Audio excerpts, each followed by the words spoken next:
Is this responsible behavior? Should the Minister of Energy tell the people that the country does not have dollars and does not have fuel? Wasn't the minister and the government aware of this impending crisis? Weren't these public representatives appointed to identify these issues and provide solutions to them without inconveniencing the general public? What is the Minister of Energy expecting to achieve by stating the obvious? Several issues crop up here. The first issue is there an acute dollar shortage in the country? The government is trying to control this dollar rate. According to the central bank, the exchange rate for the dollar is 203 rupees. If you go to a bank, it is 213 rupees. But we know that in the black market today, a dollar can be sold at 260 or even 270 rupees. So a logical person would not come to the bank and take 213 rupees. They will give it to the black market and get 250, 260 or even 270 rupees. The best example is that usually we get about 7 to 7.1 billion US dollars in foreign remittances. Last year we had only received 2.1 billion US dollars. We cannot say that the remaining $5 billion had not come back. It came in through the black market.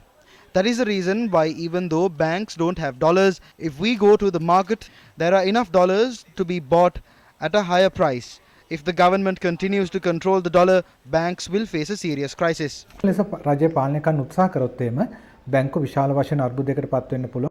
Why do authorities seem to be continuing with the same state of affairs? There is a reason. Do you remember that Sri Lanka repaid 500 million US dollars worth of sovereign bonds? When there is an economic crisis in a country, the value of sovereign bonds in the international market reduces drastically. When we pay back the 500 million US dollars amidst many hardships, the profit made by investors is extremely large. Economic specialists pointed out this matter on multiple occasions. Nevertheless, Sri Lanka repaid 500 million US dollars, which could have otherwise been utilized to purchase fuel and medicine. Sri Lanka is scheduled to repay a 1 billion US dollar sovereign bond in June this year as well. If a person inquired into what had happened to these bonds in the secondary market, they can understand what is really going on. Economic experts point out that there is no issue in postponing the repayment of sovereign bonds. But instead, the people are forced to stand in queues to purchase essential items while sovereign bonds are repaid. In light of this situation, what will happen owing to the current fuel crisis? If one focuses on the cabinet decisions made on the 26th of October last year, they said that the long-term tender to supply fuel from January 2022 to August was awarded to a company named Vitol. The advantage in awarding a long-term tender is that there is a grace period of around 30, 90 or even 180 days for the payment to be made.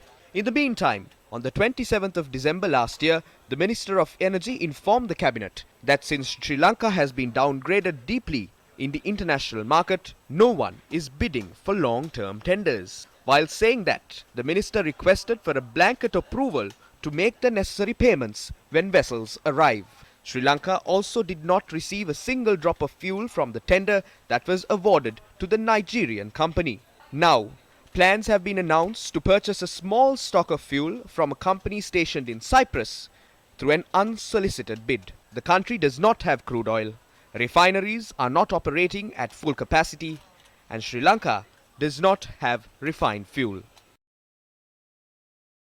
What will happen next? India has approved a 500 million US dollar credit line to purchase fuel. According to the Minister of Energy, we will be able to purchase fuel through this credit facility only in April. This 500 million US dollar credit line will serve as a lifeline that has been thrown to Sri Lanka for around 2 more months. In addition to this, the CEB is also preparing to purchase fuel required by them through this Indian credit facility. By the month of April this year, India will be supplying fuel necessary for vehicles to operate as well as our power sector to operate. If Sri Lanka does get by through April and May in such a manner, what will happen afterwards? Will we not be forced to purchase fuel from India regardless of the conditions put forward by them? Can there be an assurance that the power sector of our country will not fall into the hands of India completely? We have already given away a majority of the oil tanks in Trincomalee along with the land that they are situated to the Indian Oil Corporation. Discussions are underway on constructing an oil pipeline from India to Sri Lanka as well.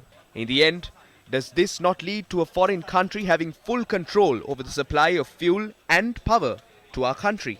We have already handed over a significant portion of land in Colombo to the Chinese by way of an act and have also given them special powers over this plot of land. China controls a majority of the Hambantota port. If the fuel and power sectors fall into the hands of India, what will happen?